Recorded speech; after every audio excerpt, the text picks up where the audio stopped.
guest this week is Toby Bennett, who has written the fascinating new book, Corporate Life in the Digital Music Industry, a title that I'm sure makes money for nothing listeners salivate. Corporate Life in the Digital Music Industry, comma, not colon, comma, remaking the major record label from the inside out. Toby, thanks so much for taking the time to talk with us. Thanks for having me on. It's great to be here. So this is a fascinating book because, and I think a really, really useful and needed one in a lot of ways. Because what I think that you do, it's really something that's really well aligned, I think, with a lot of how this podcast approaches the music industry, which is if on one side you have kind of like there's this vast pernicious culture industry at the service of global capital, kind of understood as one in undifferentiated octopus like monster. And on the other side, you've got like creative consumers remixing as they move through a frictionless like idea space of modern capitalism or modern life. On the other side, you actually go like, no, either fortunately or unfortunately, the record industry is made of like a bunch of people. And it's not just even in, I think sometimes to our detriment in this podcast, we talk a lot about like a handful of major heads and we talk about the major labels as kind of these like vast, powerful entities. And they are, but they're also entities made up of people. And this book focuses in this really fascinating kind of ethnographically nuanced way on these people. So I guess maybe to start with like, why do you think that the folks entering spreadsheets and the music listening practices on the, I was gonna say factory floor, but that's not quite right. Why is it so useful to learn about what it's like actually inside these labels? Mm. Thank you for that. No, that's really useful to have someone articulate the book back at me um, to try and to get a take on that. Yeah, I mean you're right. I think there is a standard cast of characters that we tend to turn to when we're talking about these issues, right? So there is a lot of journalistic space and academic space given over to these major labels, as they're so called, maybe major transnational enterprises that have been around and have a sort of dominant role in the global music market. The way that they're usually discussed is in terms of this sort of big battle, in a way, right, between the heads of those companies, the CEOs, sometimes the A&Rs, the people that are going out there, perhaps signing, trying to find discover acts, and so apparently develop them for the market. And then you have the artists themselves, and you have those, the audiences, listeners. Some of them are super fans, some of them are, as you say, creative consumers doing lots of different things. And that, I think, broadly speaking, covers it. Something you sometimes get a focus on the kind of entrepreneurial manager figure, like artist managers, who are sort of very often um, moving quite quickly and trying to break things and do interesting stuff. And then there's also the kind of entrepreneurial tech space as well, like so investors and the Silicon Valley world and the world beyond that. Within that, though, as you say, there's a whole bunch of other stuff going on which hardly ever gets talked about. So I think, I mean, number one, I think there is value in just simply describing what's going on in the middle as a bunch of employees within these major companies. What does that actually look like? Because it's not just the CEOs and the A&Rs and maybe the marketing department. It's workaday office jobs.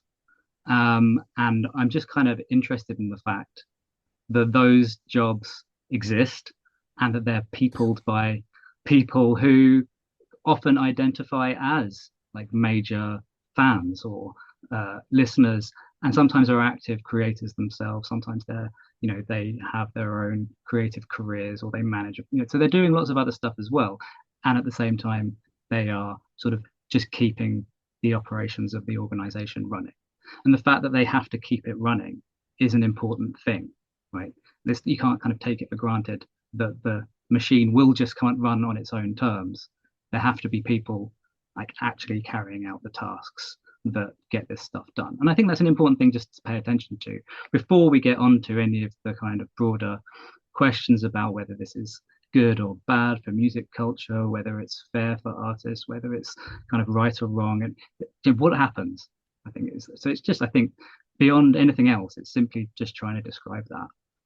Yeah, no, and it's and I think the thing is that it's what happens, and it's also what happens in a specific way. That this isn't a contentless space. It's not a flavorless space. It's got a specific gestalt, and like that that vibe changes over time. It's changed at different times in the music industry, and that it's not.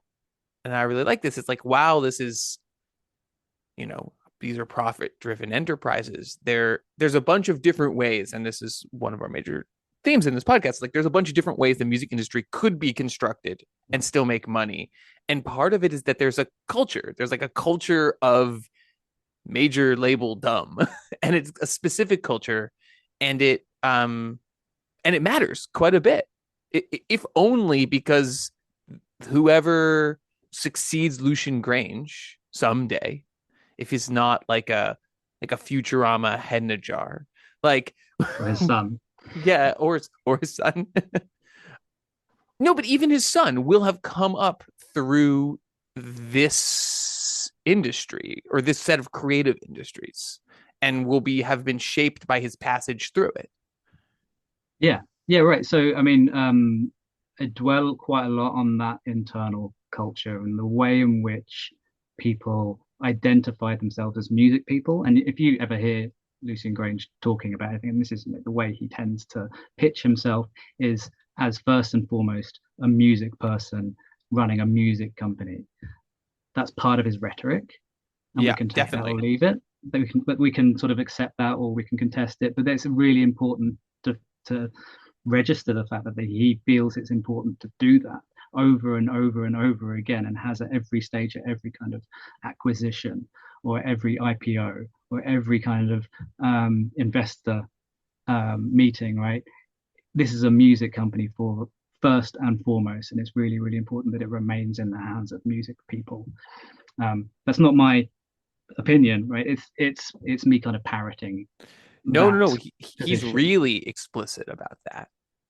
Yeah, yeah, and again, before we kind of get to whether that's correct or incorrect, or whether it's just sort of PR bluster or whatever, there is some truth to it, right? There is enough truth to it for it to not ring completely hollow, right? Because it is filled with people who do identify in that way.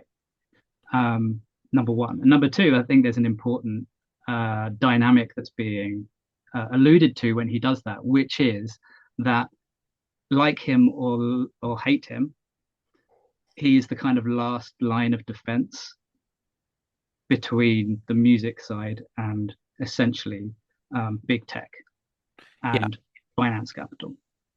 And that's the pitch that he set out, and that's the pitch that many of the kind of major players within those that space, that kind of big, what I would call the big music space, that's the pitch that they set out. And I think, I mean, I actually, that's a pitch I have a fair bit of sympathy for. I mean, I think that there is this like, they're bastards, but there are bastards, like take on the major labels a little bit. And partially I think that is we saw, and maybe this gets to one of the fascinating things about this book, right? Which is that it's really focused on the years, what, 2005 to 2015, maybe a little bit earlier, but in this like core moment of, with kind of looking forward, starting by looking backwards and then ending by looking forwards, but this really focused on this core moment of reconstitution of the major label system as they kind of catch their footing from the the kind of crash of the first half of the 2000s, Mm-hmm. and come up with a new vision for how the industry is going to function. And that vision a lot of times has been pitched as an accommodation with tech, as a new focus on IP, as the rise of kind of the careful cultivation of catalog recordings, especially with like if we think about like deep catalog recordings via like the massive constant wave of interpolation, like not just of old hits, but of like Gnarls Bark, right? Or like of everything constantly. Um, but also, I think in this really fascinating way, what you point to is that it wasn't just a reconstitution in relationship. It wasn't just a set of new business relationships that allowed the record industry to reconstitute itself. It was a new set of internal, or or that maybe it wasn't just a new set of internal practices, but like that broader reconstitution in terms of the industry in relation to other industries was also a reconstitution internally, and that it's possible actually to see that being worked out. And that part of that is this sense that like tech people are different than music people, and a world in which YouTube gains a tremendous amount of its initial value because of the fact that it's like a copyright free playground of every piece of recorded music, and that's value that's not captured by the music industry, at least not at first, and certainly not in like Google's stock valuation, and that they don't want it to happen again, and they feel that that was a vast wealth transfer, and so that all of this, yeah, that this is all related, and but like the way that you ground it in people's actual lives is really, really fascinating. Mm. Yeah, so I'd say that there's two kind of main dynamics in that reconstitution, and then a third one which sort of runs through it. First is like this kind of cultural dimension that you've alluded to a few times, which is about like, well, who are we? What do we really care about? What is, we do define ourselves as music fans, but we seem to be disconnecting with the kind of everyday consumer. So how do we kind of make that connection again? That's both in terms of like who do we hire, but it's also in terms of like what are the kind of marketing frameworks, who are the imagined consumers, what are they willing to spend, and how do we make that connection between those working inside and those consuming outside. So this sort of cultural shift, and the other side is the fact that it is very much a vast system as well, in both the sense of it being a real kind of material set of software systems and databases, and sort of data transfers and interoperability between different systems, and also a system in the kind of broader sense of a kind of regulatory regime of how IP is enforced, how data is tracked, how money flows across the industry as a whole. Right, so those two, I think, go together, and they play out within the kind of what you might call this sort of culture shift within the firm. And then there's like, how do we make sense of all that would be a kind of third way of trying. Yeah, yeah.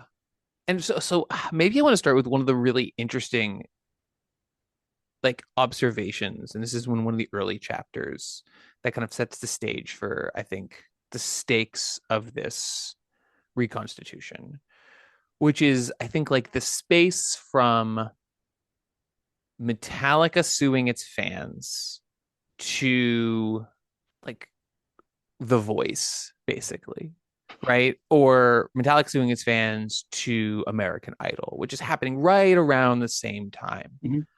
Mm-hmm. And you make this fascinating argument that, like, at some level, there's been this long standing negative impression of the record industry. I can't imagine why. Maybe epitomized by the like you in the book quote kind of a Hunter Thompson like line about it being like full of like thieves and junkies and vicious killers, and there's also a downside. There's also the Steve Albini like swimming through shit, a channel full of shit backwards Mm-hmm. line, and like maybe that works at some level where it doesn't matter that much in an older industrial system in which they have physical locks on the ability to manipulate musical files, but that in a new consumer economy in which at some level they have to convince not just consumers, but like other influential cultural mediators, whether that's journalists, whether that's artists, whether that's other creative industries, that the music industry is a valuable thing and worth playing with, worth fighting for. That there's this long process of kind of transforming the functions of the record labels into a performance, into a publicly facing performance of its own. Yeah, and this is something that comes up over and over again from the staff that I'm talking to as well, right? Really? So the people that I'm, who are working in it, they will refer to this history about this is what it kind of used to be like, and it is still a bit like that. And yes, we are a profit-driven commercial organization, but also we're kind of culture people as well. But so we have this kind of mea culpa about this sort of old music industry, which was just sort of brutally rapacious and just exploitative, and we have to kind of revisit that and try and work out a new understanding, a new narrative. And you're right, like this kind of, whether it's Metallica or it's RIA or other kind of, or, the corporations themselves suing particular consumers, there's pretty much a bad reputation, right? Yeah. I think that's fair to say. Yeah. It's not Yeah. great, right? I mean, so a key constituent there are like, people who could spend money on music. But another kind of key constituent would be the regulatory apparatus as well, so Mm, policy worlds.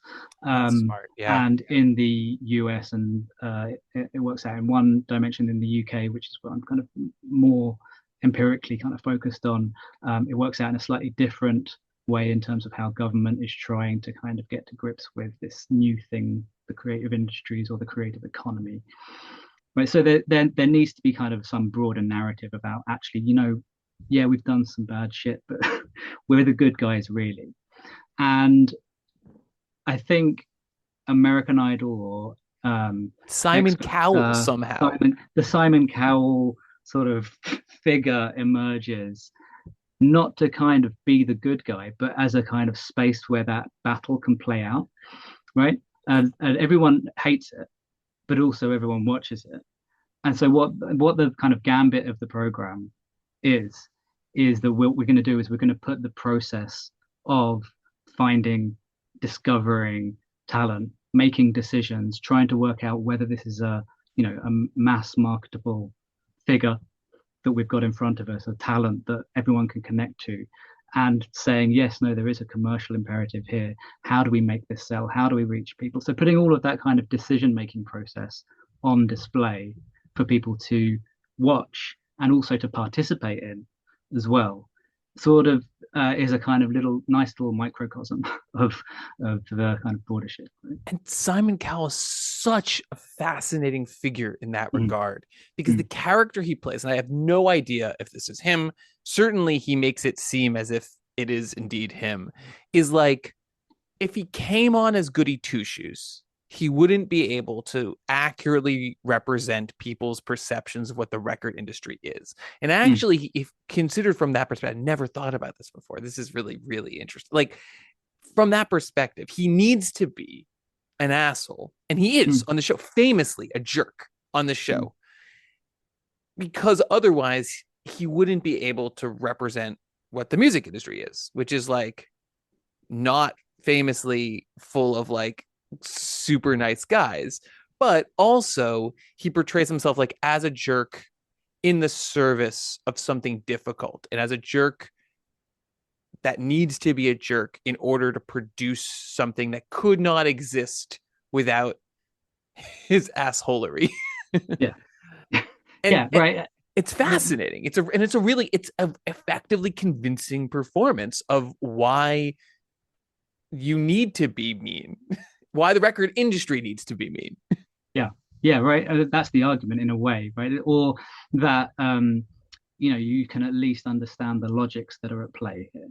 Yeah. Um, right. And this is not my observation, I should say, right? You can there's a vast sort of not Simon Cowell, but like reality show literature from within cultural media studies that makes similar sorts of observations. But you need these characters, you need these narratives, and something else is playing out here beyond just simply a kind of a popular show. But what I find particularly fascinating is how you get those narratives from the people who are actually employed within major record labels, including the one that he was most closely associated with, which is Sony, right? So this kind of both love and hate relationship, or not love, nobody loves Simon Cowell, but this kind of grudging respect. Yeah. And I wonder there too about like the ideological use is not the right word, ideological value maybe of and of like a very specific set of changes that had occurred within the record industry right around 2000, the early 2000s, which is also, maybe this is more in a US context, is the increasing ascension to positions of power of a set of Black music executives who emerge out of rap music, emerge out of like kind of like the Black entrepreneurial tradition, and so have a different spin and potential ability to validate profit making record music culture. I'm just thinking about like Pharrell as musician, and then also like Pharrell as like representative of the music industry qua industry in the like Mm-hmm. Grammys centric way, or Yeah. Dr. Dre and like his ascension to like billionaire status, right? That these are also, you can hate them, but you have to respect them as well in this way that's really helped potentially legitimating for the record industry. Yeah. Yeah. Well, Jay-Z, I'm not a businessman, I'm a businessman, right? Right. Which Yeah. is Yeah. this, Yeah. and I think you can also chart that against all of these sort of popular critiques of the industry that comes through so a lot of the music as well, Hmm. right? So if you go back to the kind of mid 60s, 70s, or the kind of Pink Floyd era of, basically what you've got is a exploitative money generating machine, and all they don't really understand who we are. They don't know our names properly. They just see dollar signs walking in through the door. And then that kind of changes over until we get this, like, this fusion of the kind of creative artist and the business entrepreneur. And then, that's, I mean, again, that's a kind of broader kind of cultural studies narrative about the ascent of neoliberalism and its kind of cultural effects, right? But I think you can see it quite interestingly in terms of people's affiliations, and values when they go to work in the office, and how they make sense of like what they do when they are kind of they are very, very aware that their day job is, not to put too fine on a point on it, shilling for corporate capital, and yet they still care and they're able to still care. Yeah. And that change, I think you also do a really interesting job. And I do want to switch to like the office as a place because the work that you do there is absolutely fascinating. But I mean, I think that that sense of like, oh, a switch from Fordist capital to neoliberal capital is like very easy to kind of like wave your hands at. And you're kind of in this book saying like, but also it's a shift from boomer execs to Gen X execs. Like there are different people who have had like actual existent human beings who've had different trajectories, who have grown up in different environments, in different moments, who have positions in these industries. And so some of the like in the airness of cultural shifts, I think you're able to point to say like it's not in the air, it's being carried by individuals who have grown up in different times, different places.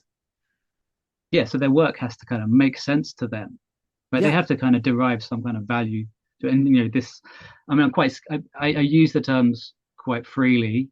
I'm quite relatively skeptical of terms like boomer, Gen X, millennial as sort of meaningful categories, but those are the categories that are commonly used by the people I'm talking to themselves, and they would identify a kind of specific kind of Gen X culture, Gen X ethos, right? About whether that's this kind of slacker culture, or whether it's more associated with, in particularly in the UK, kind of rave dance music, this sort of subcultural entrepreneurial position, of going out there and just doing stuff on your own, and not actively necessarily resisting um, the kind of major corporations, but just ignoring them and doing your own thing, right? And having that fuck you attitude, and we're just going to do our own thing. And then, they reach a certain age or they become relatively successful and find themselves working in the kind of corridors of power of some way. But and that they're still sort of that their position needs that trajectory needs to make sense. They don't identify as having sold out, or they might use the term in very, very heavily kind of heavy quotation marks. Yeah, okay, well, from the outside, it probably looks like I've sold out, but actually, I'm making something happen here. Right. I'm doing something, and you're just sitting outside criticizing. Yeah. No, no, no. And that's a result in many ways of like the very specific, political economy of, let's say, access to the 80s and 90s underground versus access to the indie rock economy or of the post-internet era, right? It's different forms of entrepreneurialism in some ways. I think that like clearly, I mean, in America today, entrepreneurialism run amok, but it's an entrepreneurialism with a vision of endless scalability versus you interview even fairly late in the game, you interview people about like early grime, and they're like, oh, we could have a local business that would make us a lot of money in like a limited physically conceivable way that I could imagine doing a small business. You run a couple rave, you work up, and it's a different relationship to businesses that would lead you to, if you were in a label, to function in a different way. Yeah, yeah. I mean, but although I think it's important to recognize that connection between the insiders and the outsiders has always been a kind of structuring tension, if you like, or Mm-hmm. it's so there's perhaps a tendency to kind of see this sort of co-optation narrative sucking in the counterculture, right, and just trying to squeeze it for what it's worth, so that we can kind of come up with interesting new culture that will sell. But there's always been this sort of movement between the counterculture or subcultures, alternative ethics, and the kind of the system, and that has always been quite an important. So maintaining that Yeah. is really, really important and continues to be important, right? Even in the kind of AI-driven machine world of today's battles over, who's inside and who's outside, and do we even need a human in the loop, right? Which is a whole other conversation. Yeah. But I was thinking about that when you were like, it still has to have people, and I'm like, for now, like, Well, I think the point that I think I would make is that, yeah, no, it does need people, right? What those people do, where they are located, like in the world, right, um, how valued their jobs are, how secure or precarious their jobs are, that will shift, but there will always need people. I'm enough of a kind of labor theory of value guy, enough no, of no, yeah, so no, that, I think right? we're all If betting on it being true. Well, I mean, that doesn't have to be good, right? It can be even more exploitative. I mean, if you look at the way AI models are trained, if you look at the way um, that the kind of division of labor is distributed globally, it's not necessarily a good thing that it requires people, but it does require people. And Right. I think one of the messages of the book is that you do need to kind of bear that in mind and trace where those people are and what they do and what are the conditions that they're working in. So thinking about where they are and what they do, you have this fantastic discussion of where these labels, the London offices, are any of them headquartered there?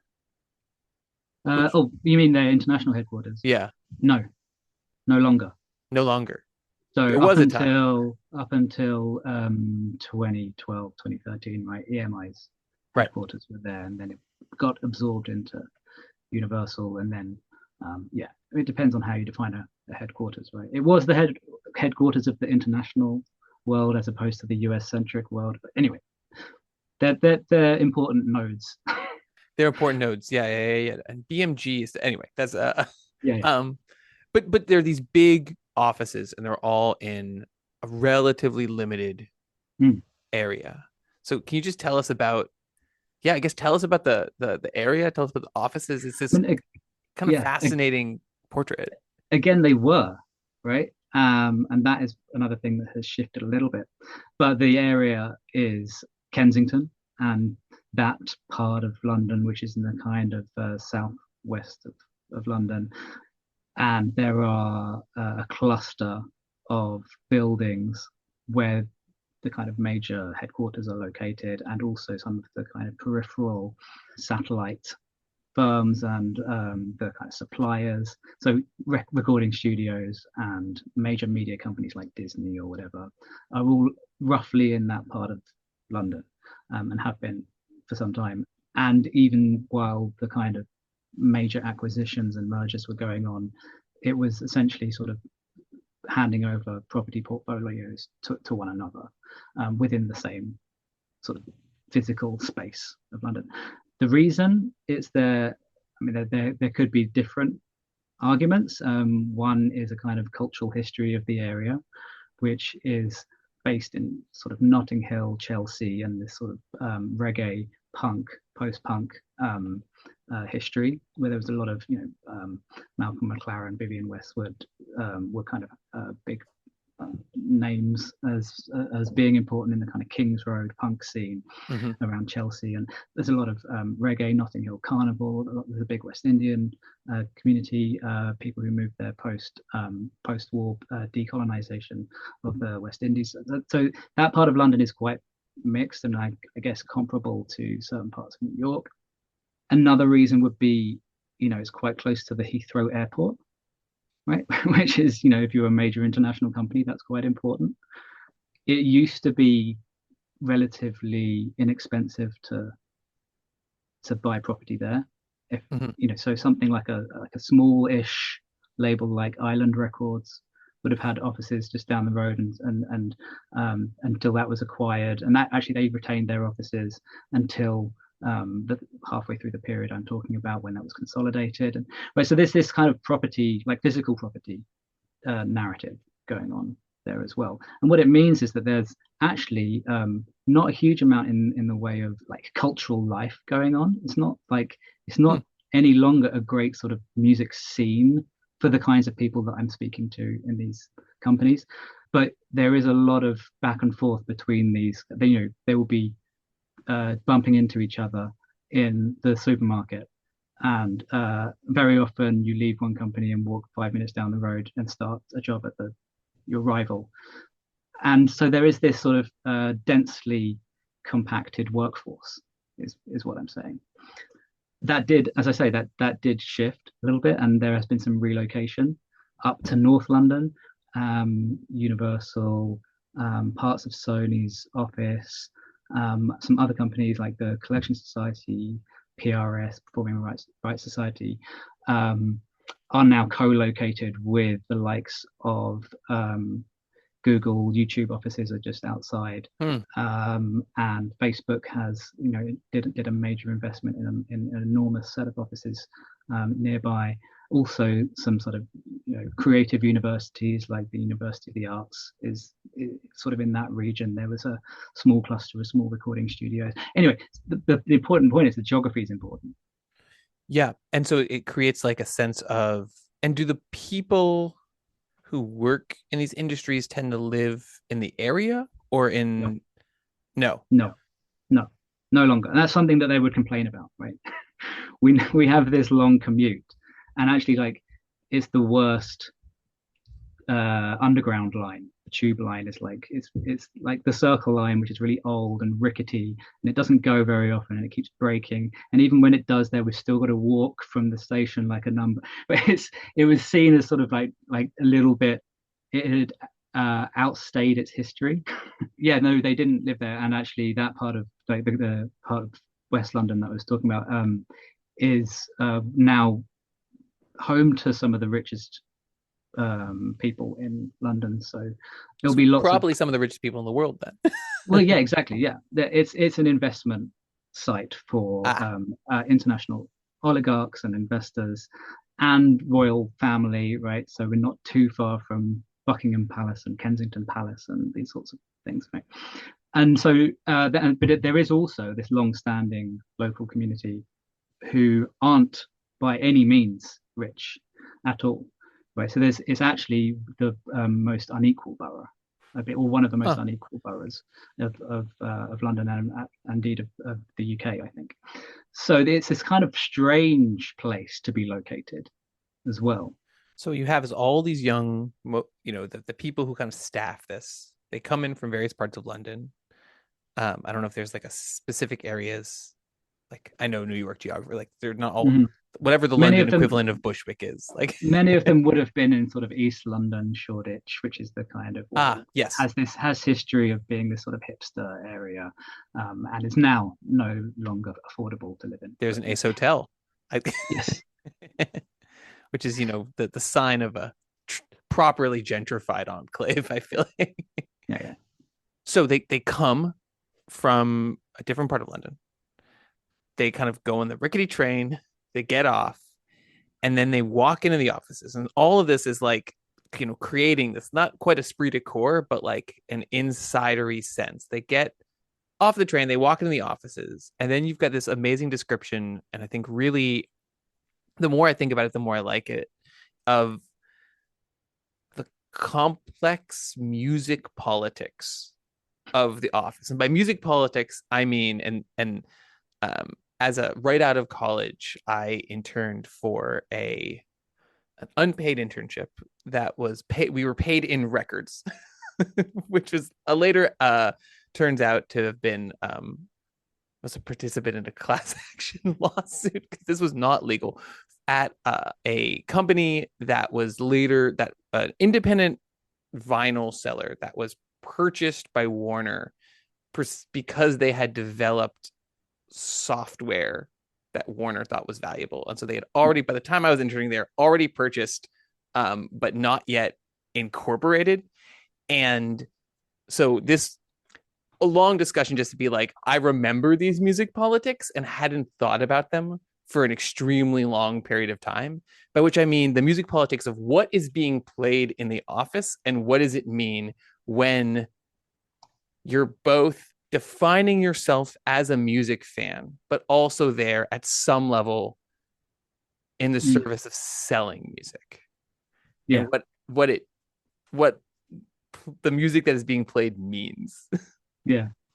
I'm glad that you found that those passages instructive. I think it is really important to kind of flesh out what it's like to kind of walk into work, right, and to kind of sit down at your desk and to do your job, and to have the people around you. And this is this is pre-COVID, right? But it's where at a time when office culture is quite important, and it still is today, right? In a different way. More than one person I've spoken to or has read the book has told me that they were pained by these, like having to kind of relive their own experiences of sort of office music politics. I think that it plays out in lots of different ways, and I think it's important to try and get at what's going on when music is being played, because it's not just being played, right? It's not just sort of background music. It's being played with intention or it's being played with function. Sometimes it is background music as well. But there are lots of politics that play out in different ways. Sometimes it's like, sound beds that are being played over and over and over again as people are kind of testing out particular ad campaigns or whatever it might be. And that is part of the kind of background drone, and it gets like into your head and it's just kind of like deadening as well. So you have to put headphones on or you have to escape in some way.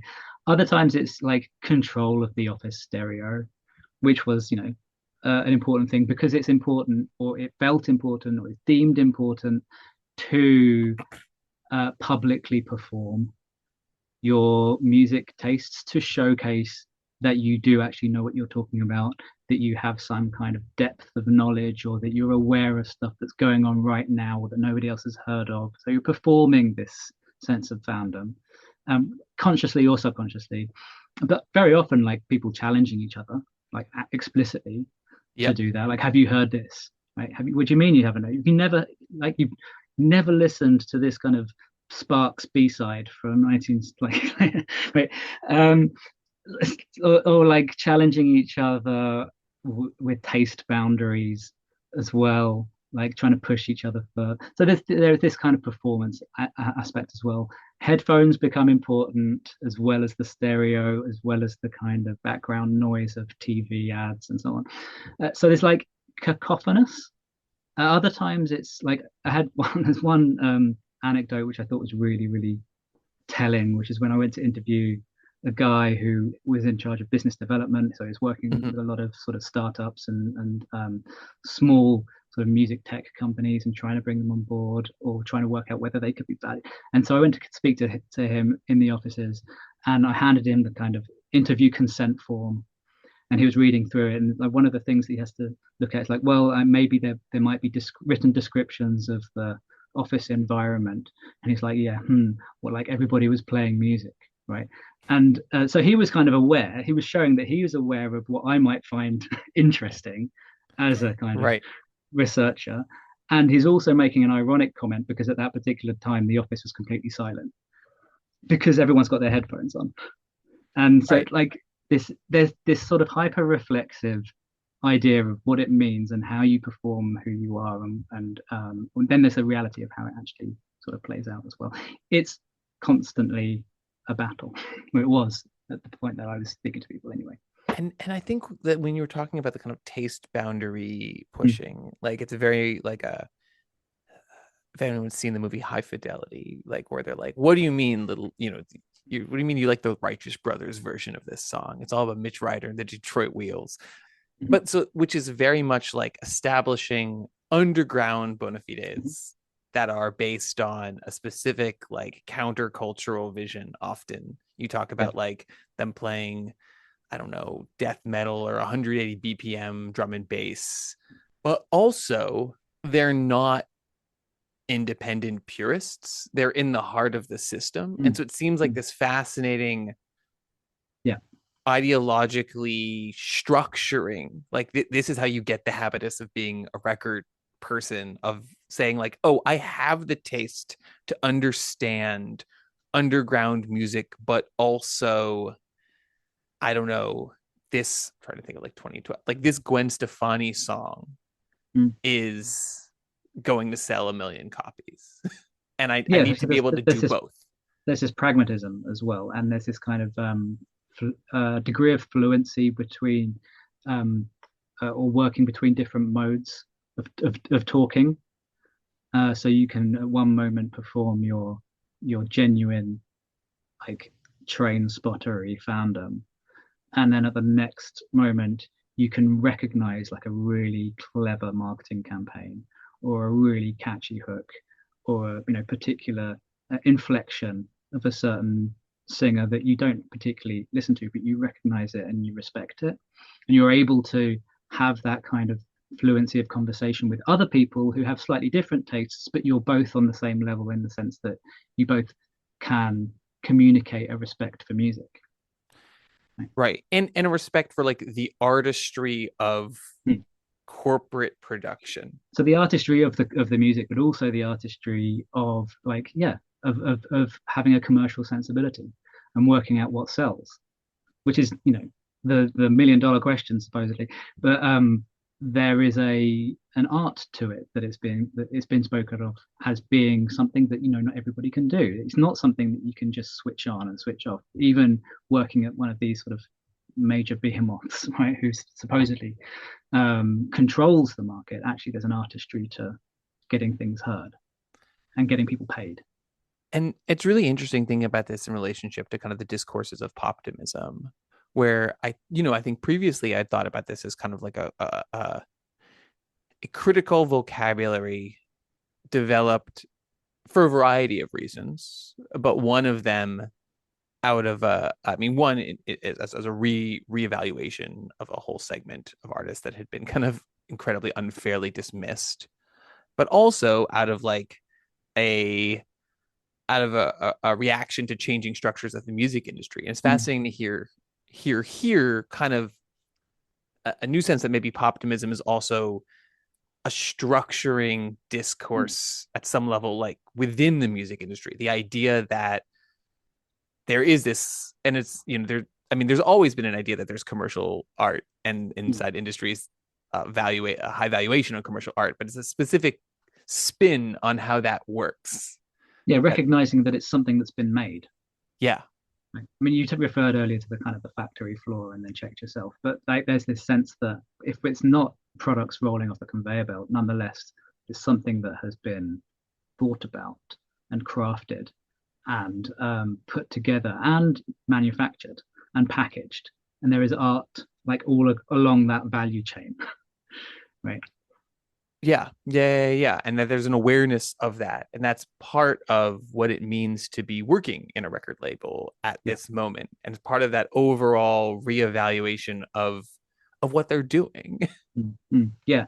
So, like, one of the main discourses that people would use is this idea of passion. So they would refer to themselves as passionate, or that they would refer to, people that they're looking to hire, as they have to show that they have a passion for music in some way. And it's quite difficult to get people to actually define what they mean when they talk about having a passion for music, because very often it's sort of this supposedly intangible, indefinable quality, maybe like an X factor, right? That's something that you can't like Mm-hmm. adequately pin down, but you know it when you see it. And usually, perhaps it's probably someone that maybe looks a bit like you, but certainly talks a bit like you and has a kind of energy about them that is similar to yours. I think one of the better attempts to define it is as a kind of curiosity, so that you're not just content to consume, that you have to know a little bit about what you're listening to.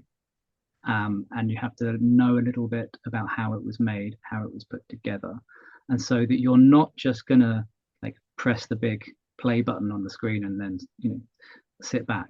You are going to read the liner notes. You're going to kind of look at who played on what. You're going to look at like which label released it and where they're located, and who the A&R guy was, and what year and what else was released in that way. So you have Right. this sense of the the context in which it was put together, and that matters to you, and that you're curious about it, and that you're able to talk about it. And I think one of the most revealing set of discussions you have in this book is that that sense of it being a passion is necessary kind of for everyone who works there. That there are jobs that from the outside, I think probably inaccurately, I think that having this passion, having this interest, and having this engagement, having this knowledge probably or almost certainly makes you better at any position if that's what you're working with. But that you interview all these people who are running the back end, right? This increasingly complicated set of systems, whether that's contracts or IP rights or song titling, or so song identification, metadata that might seem to be fundamentally non-creative and perhaps not necessarily related to the value added practices of what it like of these record people that we've been describing, but that Mm. actually these people throughout the industry also share this passion, that this their jobs mean different and they act different and they're part of this overall social world, that they're also record people. Yeah, and that's important to them to define in that way. Like, so you wouldn't hear someone say, "Yeah, I'm a metadata entry executive. I'm a music industry person. I work in music. What do you do? I work in the music industry." And yet, like, actually, the metadata side of it is pretty fundamental to It's how everything. any kind of value can be captured and traced and tracked and monetized. And so, if the music industry is anything, it really is that, Yeah. right? But they wouldn't identify in that way. They'd identify as someone who's passionate about music. But so there is they would then go on to kind of recognize that the system that they're working with is crucial, that it is like, and it's hard work.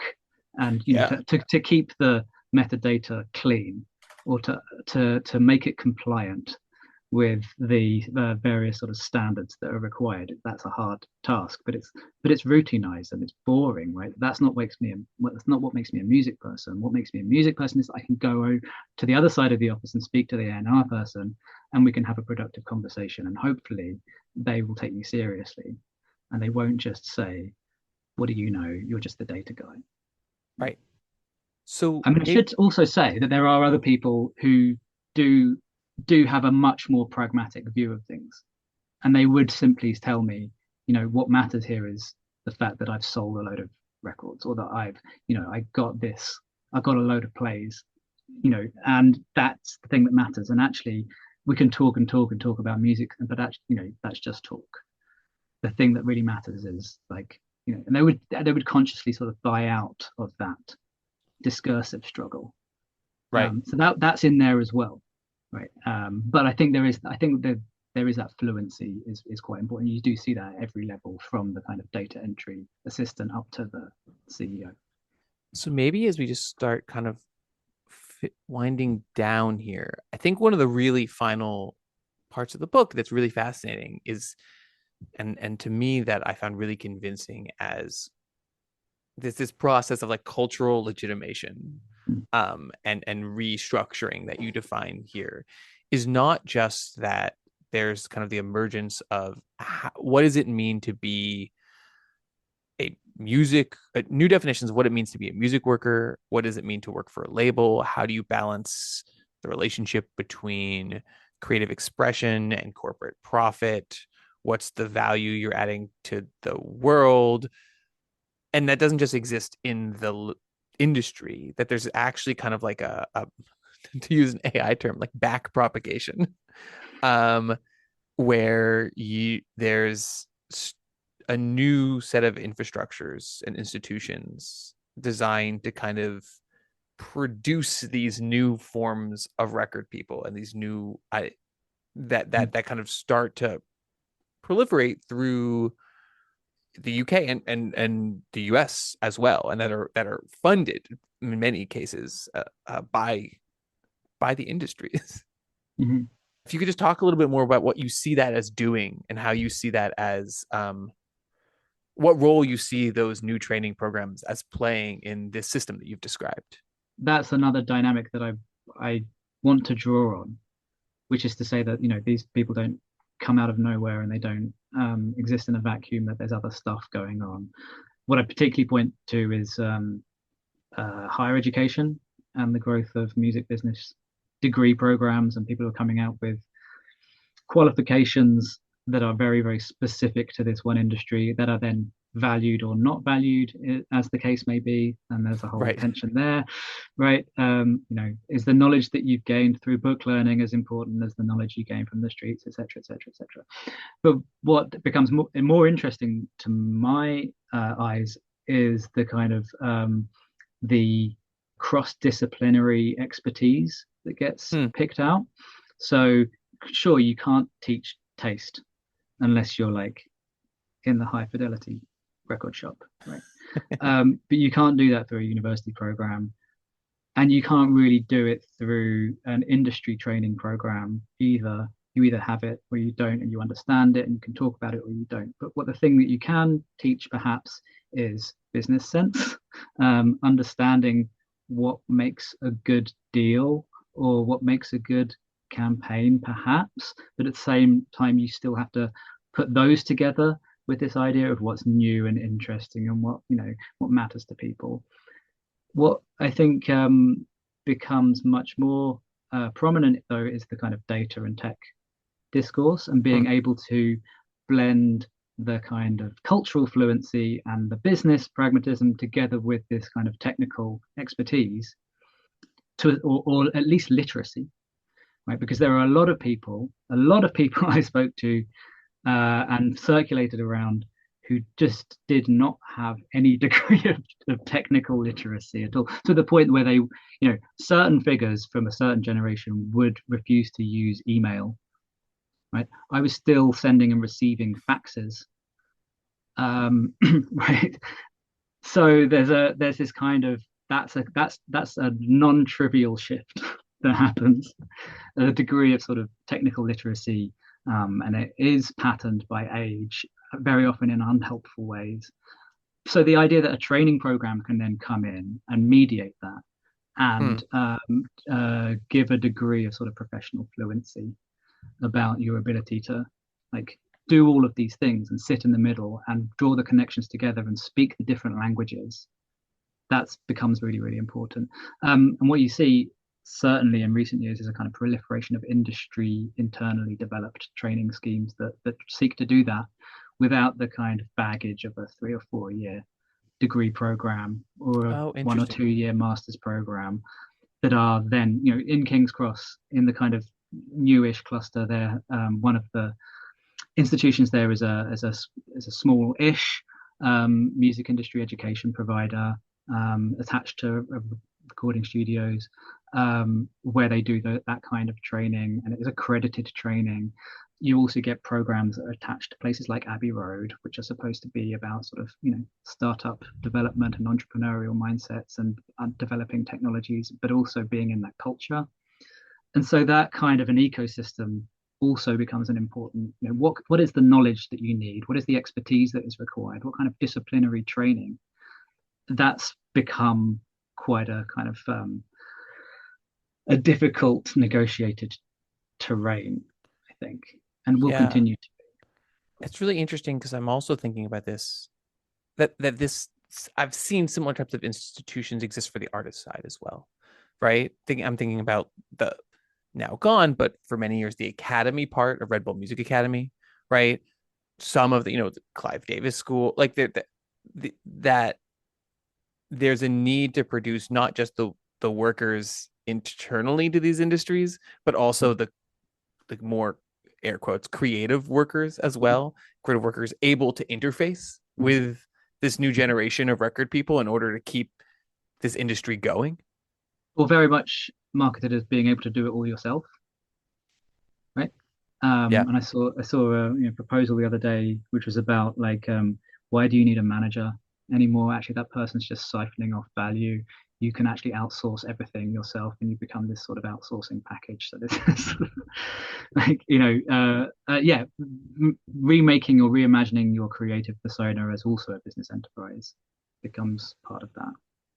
Yeah, with real stakes for the ability in this new industry. I mean, it's just so fascinating to think about like this whole set of interconnected cultural practices that start to remake Mm. what the industry Mm. is and how people understand themselves within it.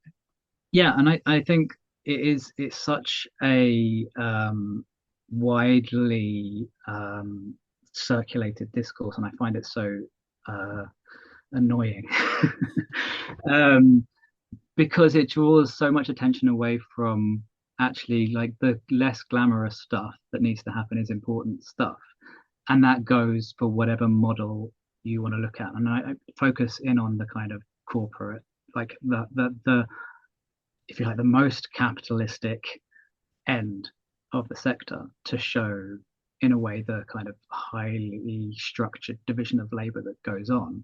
But that imaginary, it also exists if you are an individual creative entrepreneur. You have to kind of subdivide your own skill set and disciplinary talents and do all of the different stuff. And if you can't do that, then you have to become your own manager that is outsourcing all of these tasks left, right, and center.